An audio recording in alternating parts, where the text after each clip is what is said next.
डोंगराळे बलात्कार हत्या प्रकरणात आरोपीस फाशीची मागणी। मालेगाव तालुक्यातील डोंगराळे येथे 3 वर्षीय चिमुकलीवर झालेल्या बलात्कार व हत्या प्रकरणी आरोपी संजय खैरनार यांच्या फास्ट ट्रॅक न्यायालयात खटला चालवून त्वरित फाशीची शिक्षा देण्यात यावी अशी मागणी लहूची विद्रोही सेना खामगाव यांच्या वतीने करण्यात आली।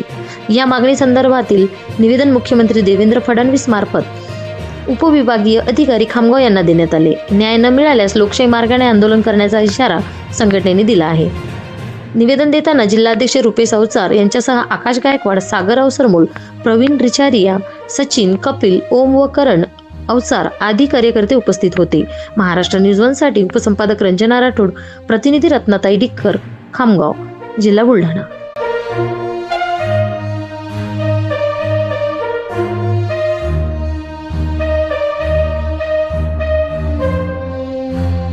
आज तहसील कार्यालयात निवेदन देण्याचे कारण असे की नाशिक जिल्हा आणि मालेगाव तालुक्यातील डोंगराळे गावामध्ये एक 3 वर्षांपूर्वी 20 वर्षीय राधामाने अत्याचार करून तिला एक चॉकलेटचा अमीर दाखवून घरी खोलीत असताना जेव्हा बलात्कार करून एका दगडाने मेघीची हत्या केली।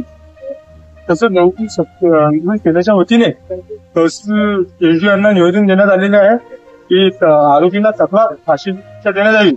तर फाशी शिक्षा नव्हे तर त्या आरोपीला प्रक्रियेच्या हवाले करून चौकाला म्हणून त्याला फाशी आम्ही निवेदन सांगितले। प्रशासनाने आमच्या मागणीला पूर्ण करण्याची